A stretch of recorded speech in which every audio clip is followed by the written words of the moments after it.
RFM Midi. Mesdames, Messieurs, bonjour, merci de votre fidélité. Bienvenue à RFM, il est midi, le grand journal. Barthélémy Ngom. À la une, épidémie Mpox, 2 cas confirmés parmi les 20 sujets contacts du deuxième patient. Tous les 3 malades sont en hospitalisation à l'hôpital Fann. Lâcher d'eau du barrage de Manantali, situation préoccupante à l'est et au nord du pays. Plusieurs maisons effondrées à Bakel. Au même moment, à Matam, la liste des victimes s'élargit. Le point dans ce journal. Dans ce midi, nous allons également évoquer la manifestation des habitants de Kiren dans la commune de Dias. Pancartes et brassards rouges pour dénoncer les coupures d'électricité et leur lot de conséquences. Les actualités internationales en France, l'ancien président Nicolas Sarkozy condamné à 5 ans pour association de malfaiteurs. C'est dans l'affaire du financement libyen de sa campagne de 2007. Une extrême gravité pour l'état de droit s'indigne Sarkozy. Nous irons également à Madagascar, manifestation dans tout le pays contre les délestages et les coupures d'eau. Le sport, Malal Diagne Junior, la revue de la presse, Georges Déthié Diop à la une. L'affaire Madiambal Diagne, point de vue. Débat ce midi sur les débordements des eaux du fleuve Sénégal suite au lâcher de Manantali. Situation indescriptible de Bakel à Matam. Avec nos 2 intervenants, nous allons revenir sur les conséquences sur le terrain et éventuellement des propositions de solutions.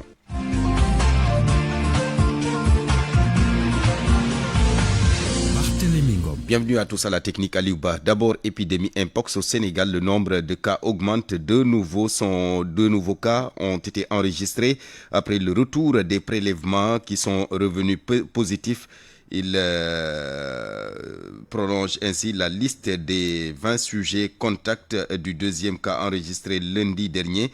Le nombre de sujets contacts est aujourd'hui à 38. Le docteur Amadou Sow, coordinateur de la cellule de communication au ministère de la Santé et de l'Hygiène publique, il s'est confié à Awambaye. La situation à la date du 25 septembre pour l'épidémie de Mpox au Sénégal, il faut noter que nous avons enregistré depuis le début jusqu'à aujourd'hui 4 cas positifs, dont un guéri, c'était le premier cas importé. Maintenant, ce qu'il faut savoir, c'est que le deuxième cas qui a été diagnostiqué, parmi ces contacts, il y a 2 aussi qui ont été diagnostiqués positifs. Donc actuellement, on a 3 personnes diagnostiquées positives qui sont hospitalisées au niveau de l'hôpital Fann, au niveau du service des maladies infectieuses. Maintenant, pour le nombre de personnes contacts ou de sujets contacts, c'est-à-dire les personnes qui ont été en contact étroit avec les personnes malades, ils sont actuellement au nombre de 38. Les précisions du docteur Amadou Sow, coordinateur de la cellule de communication au ministère de la Santé et de l'Hygiène publique. La situation hydraulique à présent du côté de Bakel, situation toujours préoccupante malgré la baisse ce matin du niveau des eaux du fleuve de Haroundo à Yarefa en passant par Koungani et Golmi dans la commune de Balou. Plusieurs maisons, des écoles et périmètres agricoles sont envahis par les eaux. Maisons effondrées à Bakel au quartier Dar Salam. Les victimes attendent toujours le soutien de l'État. Papousseinou Diallo.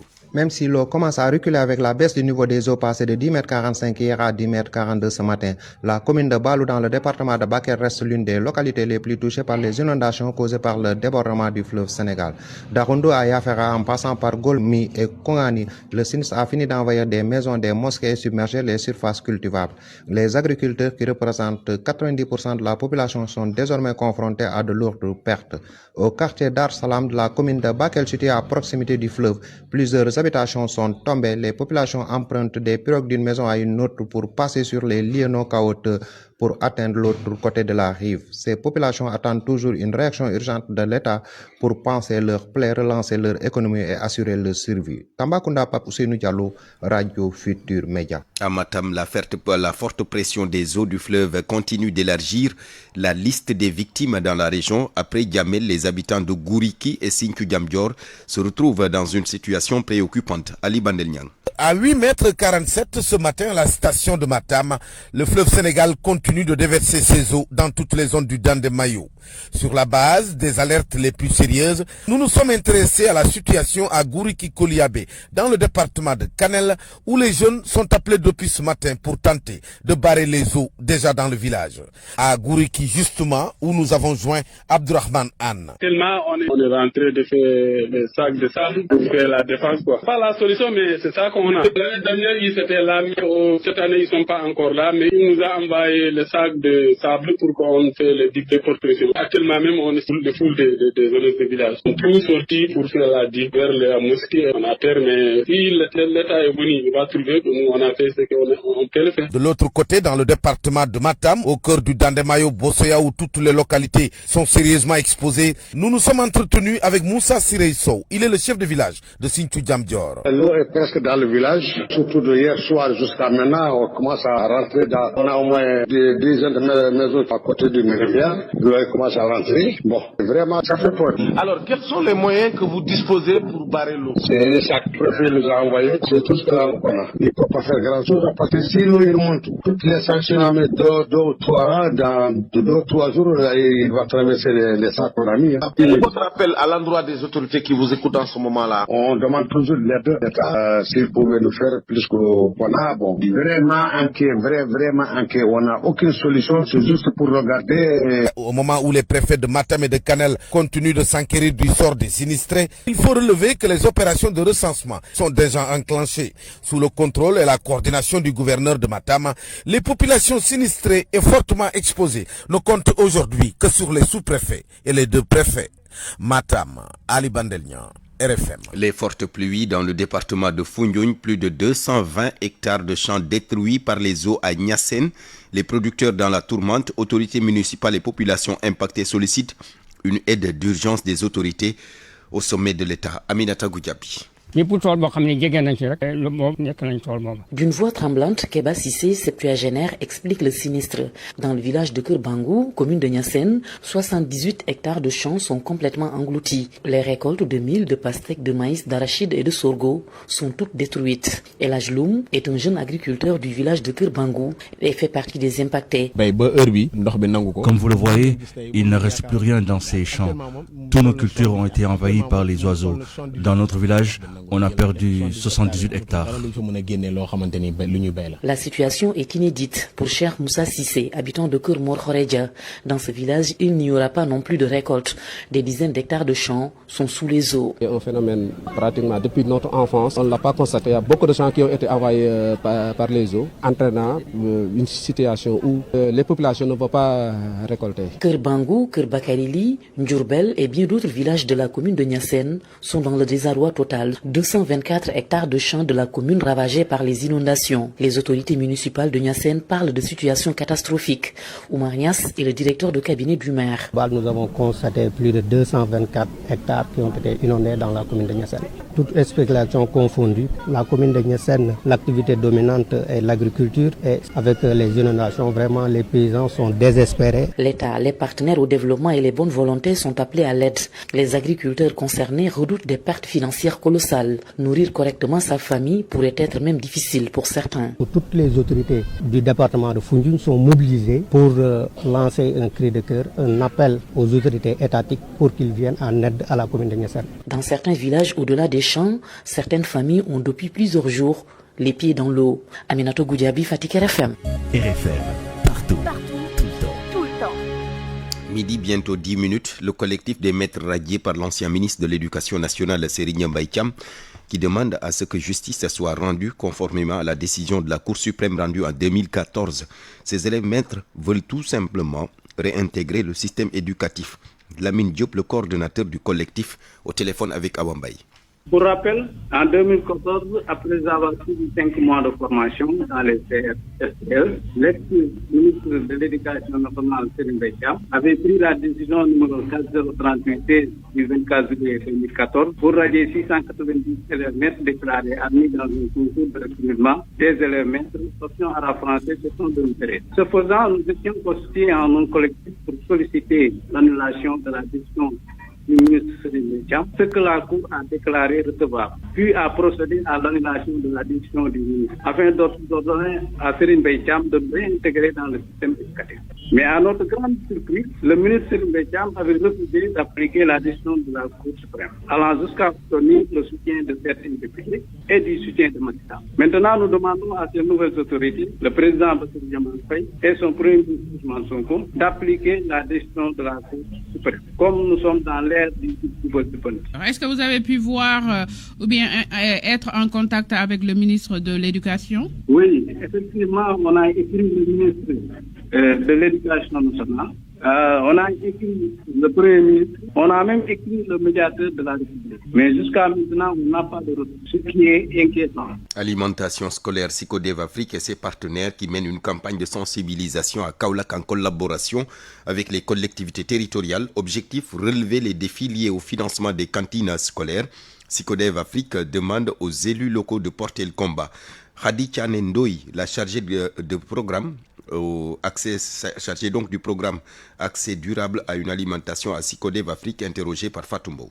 Il était essentiel pour nous, en tant que Sicodev, d'organiser cette session-là pour les sensibiliser sur les enjeux de l'alimentation scolaire, l'intérêt que les cantines scolaires ont dans la commune, auprès des acteurs communautaires, auprès des ménages, pour qu'ils sachent que c'est une initiative communautaire à pérenniser et que c'est une demande sociale. Oui, on profite de l'approche de la rentrée scolaire pour vraiment mettre l'accent sur la nécessité que les collectivités territoriales accompagnent la cantine scolaire de l'école Nangan 3, donc à travers la mise à disposition de denrées alimentaires ou l'appui en matériel ou en infrastructure. Donc aujourd'hui, nous sommes là avec les acteurs clés qui gravitent autour de la cantine à l'école. On est avec le CGE, avec l'association des parents d'élèves, avec les femmes cuisinières, tous pour porter une seule voix autour des cantines scolaires pour une pérennisation et un financement durable. Donc actuellement, au niveau de Kaolack, nous intervenons seulement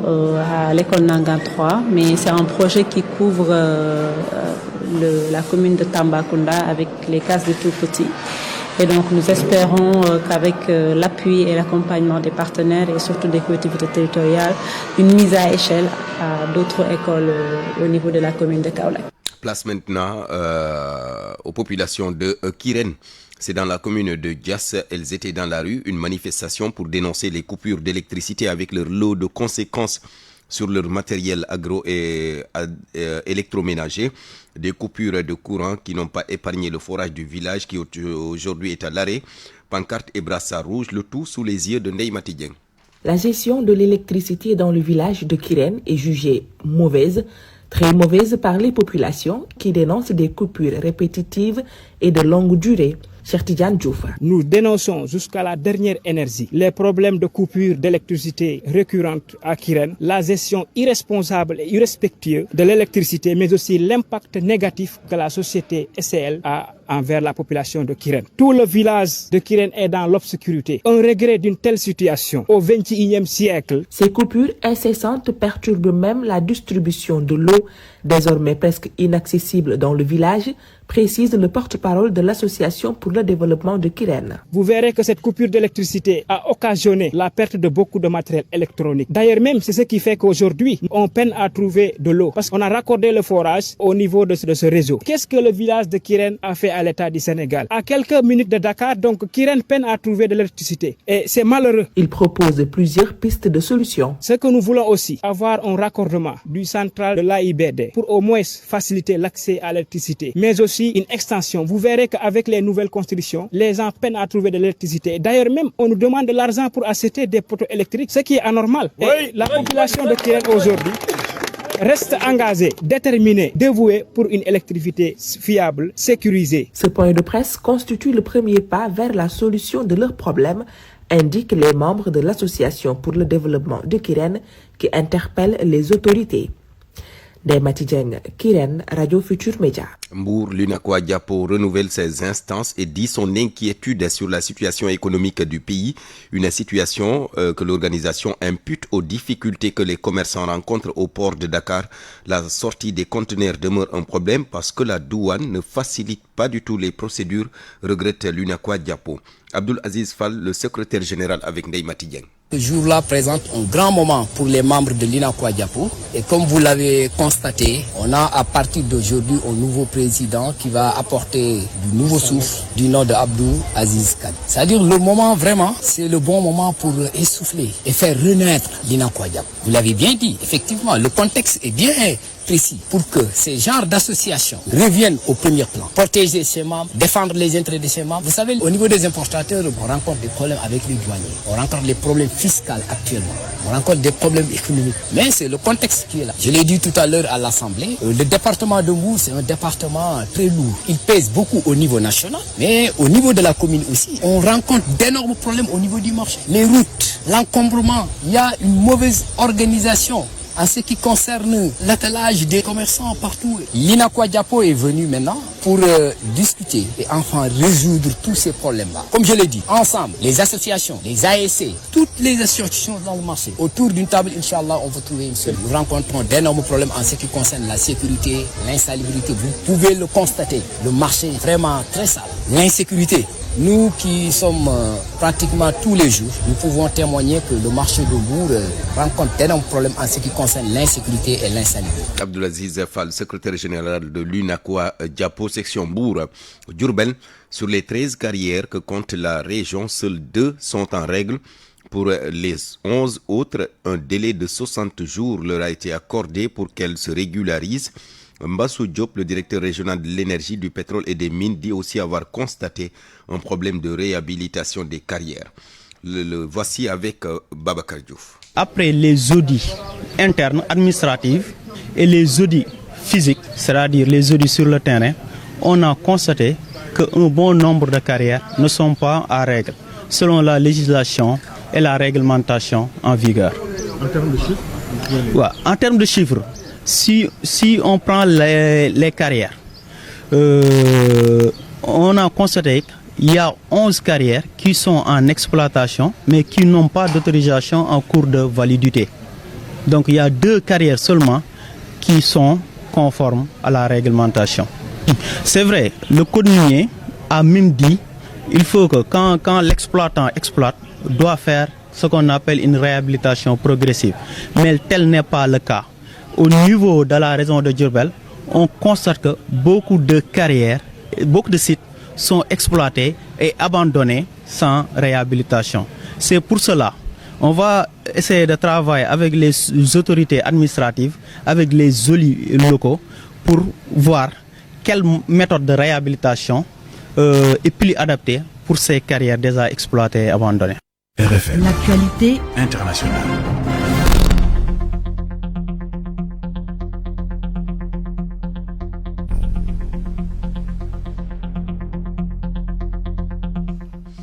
Le journal international, Georges Déthié-Diop, bonjour. Bonjour Barthélémy. En France, la justice a rendu son verdict dans l'affaire des soupçons de financement libyen de la campagne présidentielle de 2007. Elle a rendu une décision historique pour un ancien président français. Nicolas Sarkozy a été condamné à 5 ans de prison, dont 3 fermes. L'ancien président reconnu coupable d'association de malfaiteurs devra être incarcéré dans le mois à venir malgré ses protestations d'innocence. Ses proches Claude Guéant et Brice Hortefeux ont également été condamnés. L'ancien chef de l'État, Nicolas Sarkozy, va connaître la prison. Le tribunal correctionnel de Paris l'a condamné à 5 ans avec mandat de dépôt différé. Concrètement, il sera convoqué dans 1 mois pour connaître la date de son incarcération, même en cas d'appel. Le jugement retient contre lui l'association de malfaiteurs dans le dossier explosif du financement libyen. Le parquet national financier l'accusait d'avoir noué un pacte de corruption avec Muammar Kadhafi pour sa campagne victorieuse de 2007. Ses anciens ministres Claude Guéant et Brice Hortefeux n'échappent pas non plus aux sanctions. Brice Hortefeux est reconnu coupable de corruption et blanchiment aggravé. Claude Guéant d'association de malfaiteurs. L'intermédiaire Alexandre Djouri écope lui de 6 ans de prison ferme. Depuis le début de cette affaire, Nicolas Sarkozy dénonce une infamie et jure qu'aucun centime libyen n'a financé sa campagne. Mais cette condamnation vient alourdir un casier judiciaire déjà marqué par l'affaire des écoutes et celle de Big Malion. Sarkozy a déjà purgé une peine avec bracelet électronique dans le dossier des écoutes et il attend encore une décision de la Cour de cassation dans l'affaire Big Malion. Nicolas Sarkozy qui s'est exprimé à la sortie du tribunal après sa condamnation. Sa réaction au micro de BFM TV. Ce qui s'est passé aujourd'hui dans cette salle du tribunal correctionnel de Paris est d'une gravité extrême pour l'état de droit pour la confiance qu'on peut avoir pour la justice. Plus de 10 ans d'enquête, des millions d'euros dépensés pour trouver un financement libyen dont le tribunal correctionnel vient de dire qu'il n'a pas pu, et pour cause, être trouvé dans ma campagne. Nicolas Sarkozy qui a annoncé qu'il va faire appel de sa condamnation à 5 ans de prison. S'ils veulent absolument que je dorme en prison, je dormirai en prison, mais la tête haute, je suis innocent. Cette injustice est un scandale. Je ne me récuserai pas de quelque chose que je n'ai pas fait naturellement. Je ferai appel, a-t-il dit. En Guinée, Georges, le référendum constitutionnel de dimanche dernier continue de provoquer de vives réactions. Selon les résultats provisoires, l'OI l'emporte avec près de 90% des voix pour une participation annoncée à 86%. L'opposition qui avait appelé au boycott dénonce une mascarade, estimant que ce vote n'a pour but que de préparer la candidature de Mamadi Doumbia à la présidentielle et de légitimer un pouvoir pris par les armes pour le Premier ministre Bahouri. Au contraire, le scrutin confère une forte légitimité à la nouvelle constitution. Il assure que ce mandat de confiance va permettre d'organiser les prochaines étapes électorales présidentielles, législatives et locales d'ici la fin de l'année. Aux Seychelles, les électeurs ont commencé à voter ce jeudi pour un double scrutin, la présidentielle et les législatives. Plus de 77 000 citoyens sont appelés aux urnes jusqu'à samedi pour choisir leur président et renouveler l'Assemblée nationale. Le chef de l'État sortant, Wavel Ramkalawan, brigue un second mandat face notamment à Patrick Hermini de United Seychelles. La SADC a déployé des observateurs et appelle au calme pour garantir des élections libres et pacifiques. Madagascar a présent les populations dans la rue aujourd'hui pour protester contre les coupures d'eau et d'électricité. Des coupures d'eau et d'électricité qui paralysent le quotidien et suscitent un ras-le-bol général. À Antananarivo, la préfecture a interdit tout rassemblement et mobilisé les forces de l'ordre. Il craint des troubles à l'ordre public. Depuis une semaine, les appels à manifester se multiplient sur les réseaux sociaux. Appels relayés par la société civile, des artistes et des internautes. Les protestataires dénoncent également la corruption et le train de vie luxueux de certains responsables politiques, tandis que certains comptes diffusent des messages plus violents, ce qui inquiète les autorités. Aux États-Unis, le président Donald Trump réclame une enquête pour ce qu'il qualifie de triple sabotage lors de sa récente visite au siège de l'ONU à New York. Selon lui, un escalator est tombé en panne à son arrivée, son téléprompteur a défailli et la sonorisation de son discours devant l'Assemblée générale était défectueuse. Ces incidents surviennent alors que le personnel et les visiteurs de l'ONU connaissent depuis plusieurs mois des fermetures intermittentes d'ascenseurs et d'escalators en raison d'une crise de liquidité liée à des retards de financement, dont ceux des États-Unis, premier contributeur de l'organisation. Trump a dénoncé ces événements sur son réseau social, affirmant que les responsables de ces défaillances auront des ennuis, tandis que l'ONU explique que ces mesures sont purement économiques et non malveillantes. Ouais, merci beaucoup Georges Déthié Diop. Parole aux auditeurs. L'actualité, qu'en pensez-vous? Moi, je pense que vous devrez. Réagissez dans nos éditions d'information sur l'actualité. Bonjour. Du lundi au vendredi, vous avez la parole sur RFM. Point de vue, le débat pour ce midi, débat donc sur les débordements des eaux du fleuve Sénégal suite au lâcher de Manantali, situation indescriptible de Bakel à Matam, avec nos deux intervenants, le docteur Mansour Gueye, hydrogéologue, et Cheikhna Kamara, le maire de Balou, commune située dans le département de Bakel. Nous allons donc revenir sur les conséquences sur le terrain, mais également, mais éventuellement, des propositions de solutions. RFM Sport. Maladia Junior, bonjour. Bonjour Barthélémy. Le nouveau président de la Fédération sénégalaise de football installé ce matin. Dans ses fonctions au stade de Léopold Sédar Senghor de Dakar par le ministre des Sports après l'élection du nouveau bureau fédéral, ils ont officiellement été installés par la tutelle. Cérémonie qui a eu lieu devant Cheikh Tidiane Diagne qui sur le chemin du retour est au bout du fil. Cheikh Tidiane, bonjour. Bonjour à vous, Malal Junior Diagne. Vous avez assisté à cette cérémonie qui a démarré avec du retard. Oui, avec un grand retard. Prévu à 10h, la cérémonie s'est déroulée aux alentours de 11h15 avec, la ministre des Sports, Mme Khady Bengaï, qui a présidé la cérémonie. Une salle comble, plein comme un œuf, il faut le dire, avec les comités de supporters du Dufan Gaindé, disons de Alekaza, Lebouki et puis l'autre faction dissidente dirigée par Paco.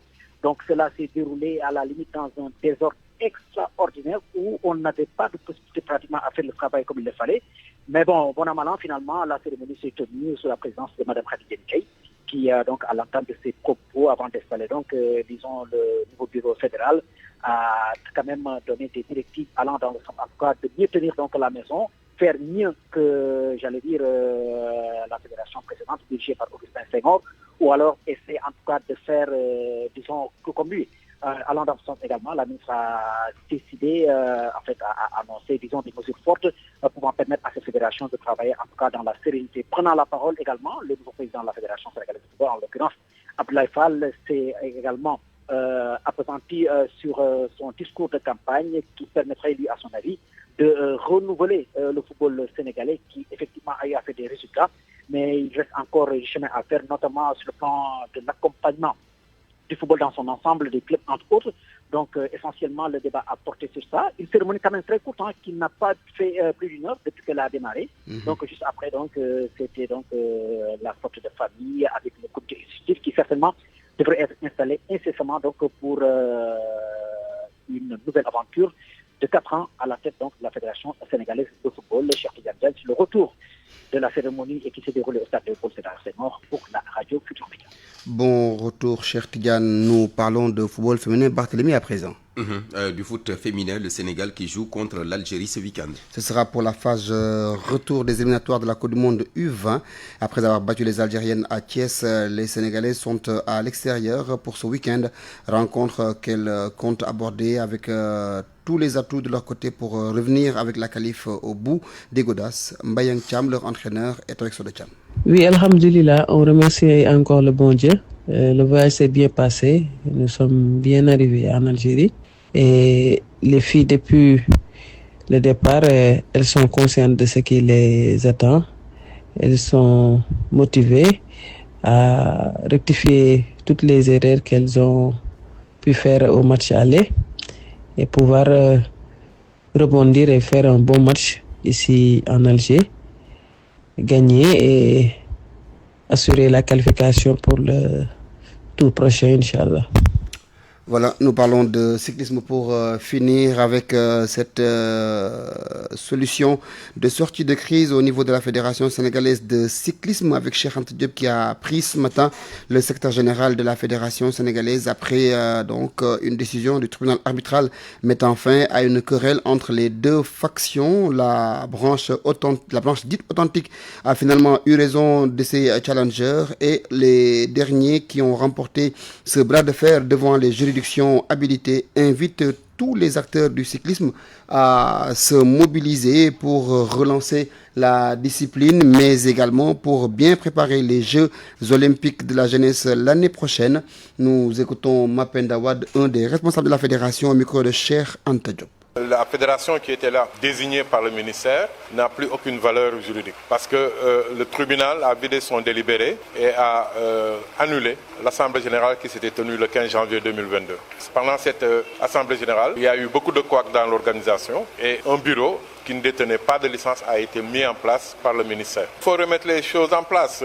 La récréation, elle est finie maintenant. Il faut remettre la fédération authentique en place et qu'on commence à travailler pour l'avenir, pour voir quel programme on va mettre en place. Mais ce qui est sûr et certain, c'est que cette fédération qui est en place là doit quitter. Je n'ai rien vu de probant. Je ne veux pas dire qu'ils n'ont rien fait, même s'ils ont organisé beaucoup de randonnées, mais je ne pense pas que c'est les randonnées qui vont donner un niveau continental à nos athlètes. Ce n'est pas possible. Ce qui est là sur place, on va essayer de prendre ce qui est vraiment valable et essayer de travailler sur ça pour aller vers l'avenir. L'avenir, on y introduit les JOJ, mais il faut savoir que pour ces JOJ, on n'a plus le temps de faire des athlètes. C'est mort pour le cyclisme. Pour les nouveaux tenants du pouvoir, on a de l'espoir parce que tout se fait dans l'égalité. Parce que tout simplement, il faut savoir que dans le sport, l'ingérence politique est interdite à tous les niveaux. Dans toutes les fédérations, c'est interdit. Quand il y a eu cette ingérence avec un ancien ministre qui était sur place, nous avons alerté l'UCI et la CAC, mais le ministère n'a pas reculé. Voilà, donc Barthélémy, c'est tout pour les sports. Merci beaucoup, Malal Diagne Junior. On est en été, c'est le moment d'équiper votre maison d'un climatiseur Enduro. Le climatiseur silencieux Enduro réduit l'humidité ambiante de votre maison et rafraîchit l'air en toute tranquillité. Avec Enduro, le refroidissement de votre intérieur est quasi instantané pour un confort total. Avec Enduro, réduisez votre consommation d'énergie grâce à la technologie embarquée DC Inverter. Enduro, l'endurance de la qualité. Vive le 30 septembre 2025, profitez leen ci offre exceptionnelle yi ñu leen indil ci suñu showroom électronique Corp yi ci suñu produit yépp. Showroom Sacré-Cœur bi dina ibi lundi ba samedi de 9h à 21h. Téléphone 33 867 79 99. Electronic Corp, partenaire des grandes marques. Enduro, Electronic Corp, partenaire des grandes marques, vous offre votre revue de presse. La revue de la presse, on retrouve à nouveau Georges Déthié-Diop. Mais où est Madiambal Diagne? Introuvable, répond Wolf Quotidien. Recherché, renchéri, Libération. Le patron d'Avenir Communication était attendu à la DIC hier dans le cadre des enquêtes sur les rapports de la CENTIF. Mais il a fait faux bond à la division des investigations criminelles. Libération explique qu'après une descente infructueuse à son domicile, la DIC a déclenché une chasse à l'homme. Madiambal Diagne qui, si l'on se fie aux confrères, a disparu après avoir créé son injoignabilité. Une injoignabilité qui questionne selon Vox Populi. Madiambal Diagne introuvable, c'est son épouse qui a été arrêtée par la division des investigations criminelles. En cause, l'observateur évoque son statut présumé de gérante de l'une des sociétés visées par le rapport de la CENTIF. La CENTIF qui a aussi épinglé Wali Balagosek. C'est hier que le chanteur a déféré à la convocation de la division des investigations criminelles et du pôle judiciaire financier. Après son audition, il est rentré chez lui. Les Échos, Vox Populi, Libération, Tribune, entre autres, affirment que Wally Seck est libre après une caution de 210 millions de francs CFA. Le seul dossier qui le concerne, selon les Échos, la voiture vendue à Amadou Sall, le fils de l'ancien président Macky Sall. Enquête de son côté précise que le chanteur est mis en liberté provisoire après son inculpation pour association de malfaiteurs et blanchiment de capitaux par le pôle judiciaire financier. Abdounger et Badara Gadiaga, eux, sont toujours en détention. Source A informe qu'ils ont reçu la visite de Alioune Tine qui a été séduit par leur capacité de résilience et leur force de persuasion. Le fondateur d'Africa Jom Center, qui plaide leur libération, confie au journal Source A que le sentiment et la conviction qu'ils sont tous les deux innocents et qu'ils n'ont rien à se reprocher, que leurs dossiers sont vides, explique leur sérénité en prison. Qu'en est-il de l'enquête sur la gestion des finances publiques de 2019 à 2024? Le journal L'Observateur relève qu'après plusieurs auditions, la division des investigations criminelles a clos l'enquête sur les supposées irrégularités dans la gestion des finances publiques durant cette période, telle que relevée par la Cour des comptes. Les anciens ministres Amadouba, Abdoulaye Daouda Diallo et Birima Mangara pourraient, selon le confrère, être prochainement traduit devant la haute cour de justice. À la une du journal Le Soleil, Gaza, climat, réforme, Bassirou Diomaye Faye élève la voix. Le quotidien gouvernemental indique qu'à la tribune de la 80e session de l'Assemblée générale des Nations Unies, le chef de l'État a livré un message empreint d'émotion et de fermeté sur le drame palestinien, a appelé également à la réforme de la gouvernance mondiale et plaidé pour une justice climatique. À ce propos, le quotidien LAS rapporte que le président de la République n'a pas mâché ses mots hier à la tribune des Nations Unies. Bassirou Diomaye Faye s'est particulièrement indigné du fonctionnement actuel du multilatéralisme tout en plaidant pour un ordre mondial plus humain et plus équitable. Sud Quotidien se fait aussi l'écho du discours du chef de l'État. Selon Sud, le président de la République, Bassirou Diomaye Faye, face à l'extrémisme violent, a préconisé des approches sécuritaires mais aussi éducatives et culturelles afin de déconstruire les idéologies qui nourrissent la haine. Il s'exprimait hier à New York lors d'une rencontre de l'initiative en défense de la démocratie, combattre l'extrémisme. Un coup d'œil dans le journal Le Quotidien. Il est question du débordement du fleuve Sénégal. Bakel au bord de la noyade, alerte le journal. Route coupée, périmètre agricole envahi d'eau. Les sinistrés viennent s'ajouter à ceux de l'hivernage dernier. L'appel au secours du maire de Balou à lire dans Le Quotidien. À vos kiosques et bonne lecture. On est en été, c'est le moment d'équiper votre maison d'un climatiseur Enduro. Le climatiseur silencien Enduro réduit l'humidité ambiante de votre maison et rafraîchit l'air en toute tranquillité. Avec Enduro, le refroidissement de votre intérieur est quasi instantané pour un confort total. Avec Enduro, réduisez votre consommation d'énergie grâce à la technologie embarquée DC Inverter. Enduro, l'endurance de la qualité. FIB le 30 septembre 2025, profitez leen ci offre exceptionnelle yi ñu leen indil ci suñu showroom électronique Corp yi ci suñu produit yépp. Showroom Sacré-Cœur bi dina ibbi lundi ba samedi de 9h à 21h. Téléphone 33 867 79 99. Electronic Corp, partenaire des grandes marques. Enduro et Electronic Corp, partenaires des grandes marques, vous ont offert votre revue de presse. Parole aux auditeurs. L'actualité, qu'en pensez-vous? À midi, 36 minutes. Point de vue, débordement des eaux du fleuve Sénégal suite au lâcher de Manantali, une situation indescriptible de Bakel à Matam. Avec nos deux intervenants, donc, nous allons évoquer les conséquences, éventuellement des propositions de solutions. Nous sommes avec le docteur Mansour Gueye. Docteur, bonjour. Bonjour, l'académie. Merci, docteur. Vous êtes hydrogéologue. Notre deuxième intervenant, Cheikhna Kamara. Monsieur Kamara, bonjour. Oui, bonjour. Merci, Kamara. Vous êtes le maire de Balou, une commune située dans le département de Bakel. D'abord, je vous donne la parole en premier, monsieur Kamara, monsieur le maire. Dites-nous aujourd'hui comment se présente la situation. Je vous remercie beaucoup et je vous salue. Merci. À la date d'aujourd'hui, donc c'est jeudi 25 septembre 2025, les informations que nous avons ce matin à 7h du matin de l'OMVS est que la station, malgré que actuellement nous sommes en plein code d'alerte, mais l'évolution est stationnaire ce matin. Voilà, il y a donc eu une baisse, l'eau est quelques centimètres, une baisse de 3 centimètres. Oui, oui. De 10 mètres 45 à 10 mètres 42, c'est ça. Voilà, je vois que vous êtes bien informé aussi que le maire, et ça c'est normal, hein, vous êtes au front et que vous ne pouvez pas donner d'informations qui ne soient pas vérifiées. Alors, mais aujourd'hui, sur le terrain, vous avez recensé les sinistrés? Alors, actuellement, donc, heureusement que l'effet sensibilisation, l'effet communication, l'effet des effets conjugués font que les populations, on a pris des dispositifs. Ceux ou celles qui ne sont pas, qui sont dans l'œil des inondations, on les a relogés ailleurs. On a évité de les loger dans les écoles comme l'année dernière parce que la semaine prochaine, les écoles vont s'ouvrir. On ne veut pas pénaliser comme l'année dernière les enfants, les écoliers pour la rentrée scolaire de ce mois d'octobre. D'accord. Vous êtes en train donc de développer des initiatives sur le terrain. Monsieur le maire, je reviens à vous tout à l'heure. Docteur Mansour Gueye, hydrogéologue, on le sait, cette situation est à la limite causée par les lâchers d'eau du barrage de Manantali, des lâchers nécessaires pour la sécurité de la structure. Mais comment faire pour y remédier par cette situation? Bon, pour y remédier, je vous remercie d'abord, Barthélémy, et je salue tous les auditeurs de la RFM. Je pense que dans cette situation-là, nous avons intervenu l'année dernière, c'était la même situation, le même cas. C'est que le problème, c'est qu'on est, comme je l'ai toujours dit, à un retour à la normale, c'est-à-dire à l'humidité. Donc, je pense que pour y remédier, il faut une bonne cartographie au niveau du bassin du fleuve. Et comme je l'ai toujours dit, délimiter le lit majeur, le lit réel, hein, là où les habitants ont construit, ça, ils sont dans le lit du fleuve.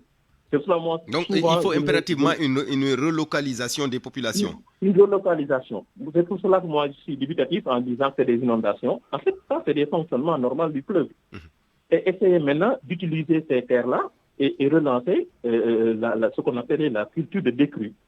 Et ça pourrait être une opportunité, par exemple, pour l'alimentation, pour atteindre les objectifs, d'autosuffisance alimentaire.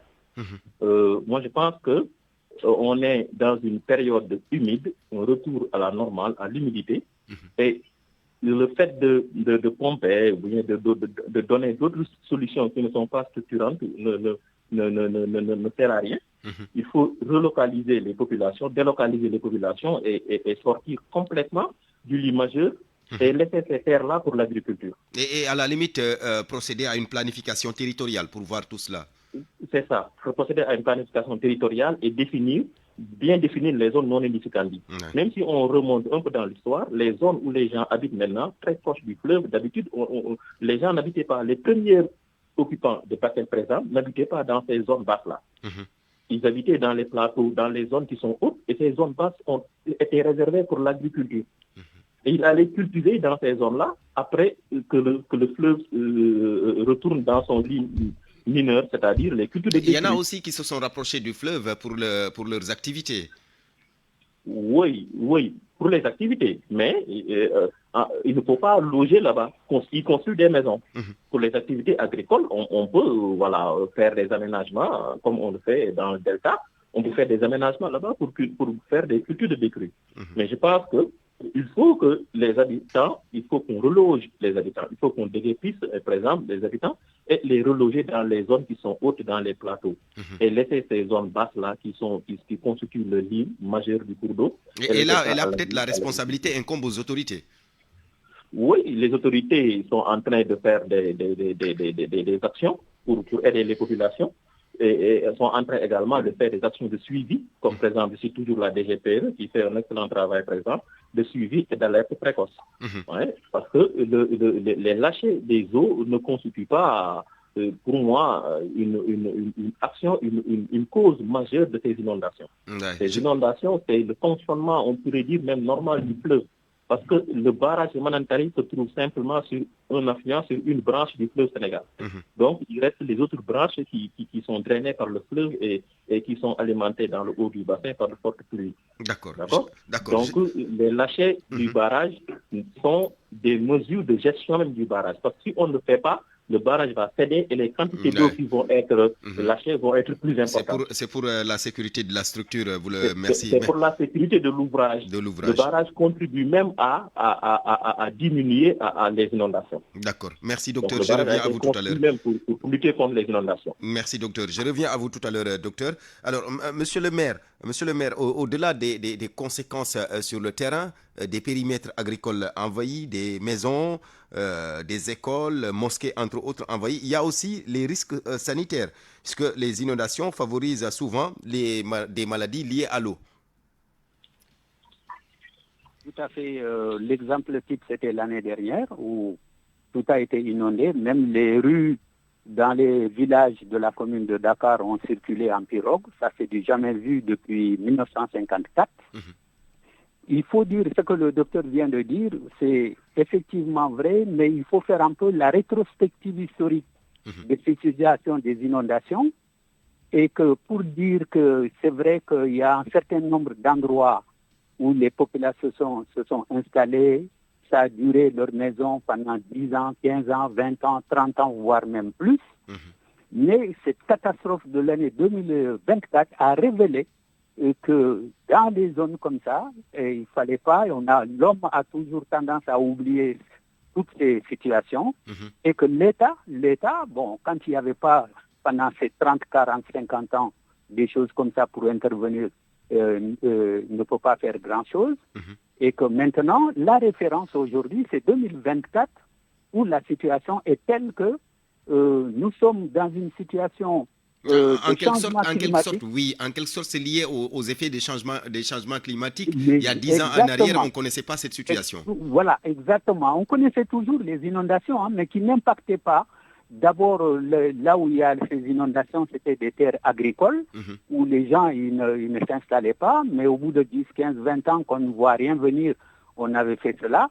Donc, c'est à l'État, aujourd'hui, de pouvoir maintenant revoir les archives, faire une rétrospective historique de la situation et empêcher, parce que il y a des gens qui pensent que comme 2024 est passé, maintenant on peut reconstruire sur les mêmes endroits, même s'il ne faut pas construire en terre mais en dur, etc. Tout ça, je veux dire que ça ne marche pas. Il faut que l'État sensibilise, informe, aide, parce que nous, depuis l'année dernière, on n'a pas eu une tonne de ciment ou de fer pour la reconstruction des maisons, pour le soutien. Justement, j'allais en venir là. Est-ce que l'État vous vient, l'État vient en aide? Est-ce que vous avez senti cette présence de l'État à vos côtés? Non, l'État, en dehors des soutiens de vivres qui est ponctuel, qui est temporaire, etc., il y avait un budget. Moi, tout le temps, même aujourd'hui, je suis dans le cadre du ministère avec l'Organisation internationale des migrants. Où sont les 8 milliards que l'État avait promis pour venir en aide aux populations, non pas seulement de Bakel, mais il y a vous attendez toujours les 8 milliards de l'État promis depuis l'année dernière. Les gens, ils ne sont pas logés. Les gens, ils n'ont aucun moyen de pouvoir le faire. On ne demande pas. Pourtant, l'État peut faire avec les 1000 logements, avec des dotations en logement pour construire pour les personnes qui ne sont pas tout à fait munies. Mais il faut un soutien. Mais ce soutien-là n'arrive pas. Ça fait un an aujourd'hui. Surtout que ce n'est pas facile de déplacer un village ou 2 villages, voire même toute une commune. Et à terme, comme le docteur disait, à terme, il faut même déplacer le village carrément. Et nous sommes en train de penser à cela, mais ce n'est pas le maire, ce n'est pas la population, c'est l'État qui a ses moyens de pouvoir réfléchir d'abord intellectuellement, et l'État qui a les moyens d'investir, de prévenir, etc. etc. Merci beaucoup, Cheikhna Kamara, le maire de Balou, une commune située dans le département de Bakel donc affectée par ces inondations. Docteur Gueye, je termine avec vous. Est-ce qu'il ne faudrait pas mettre en place, je sais que ça existe déjà, un système d'alerte? Parce que depuis lors, la météo, les services de l'ANACIM, en tout cas, alertent. L'OMVS même avait alerté. Mais est-ce que ces alertes-là sont bien tenues en compte? Oui, les systèmes d'alerte existent déjà. Vous avez l'ANACIM qui donne des bulletins. Vous avez également la DGPR qui donne des bulletins hebdomadaires concernant les côtes, la hauteur du cours d'eau et l'atteinte des côtes d'alerte. Vous avez également l'OMVS, la structure qui gère le barrage et qui informe même sur les lâchers d'eau. Donc maintenant, toutes ces informations-là, il faut une volonté politique pour pouvoir exploiter ces informations et les mettre en application. L'application, c'est quoi? C'est de faire des études sérieuses sur le bassin et de redéfinir les contours des en quelque sorte, une gestion plus efficace de l'ensemble du bassin du fleuve Sénégal, en tenant compte un peu des apports d'autres affluents. Oui, en tenant compte des apports des autres affluents, surtout. Parce que le bassin est complexe. C'est un grand bassin, mais il y a des sous-bassins. Il y a ce qu'on appelle des sous-bassins, parce qu'il y a beaucoup d'affluents qui constituent eux-mêmes des bassins. Donc, il y a des sous-bassins, donc il faudrait comprendre le fonctionnement de ces sous-bassins-là et leur apport au niveau du cours principal. D'accord, pour pouvoir essayer de prévenir ces inondations-là ou bien de faire une bonne cartographie pour savoir s'il y a inondation, les eaux vont se limiter à tel endroit et que définir des zones qui sont édificantes et des zones qui sont non édificantes. Et les gens qui habitent déjà sur les zones qui sont non édificantes, qu'ils soient déguerpis et que l'État mette les moyens pour surtout les logements sociaux pour essayer de trouver des habitations pour ces gens-là et qu'ils quittent ces zones-là.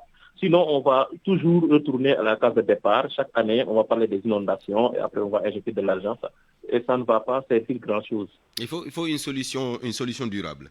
Des solutions durables, oui. Il faut des solutions durables. Et pour moi, les solutions durables, c'est de laisser ces terres-là à l'agriculture de décrue et de délocaliser les populations. Parce que c'est possible qu'on délocalise un village.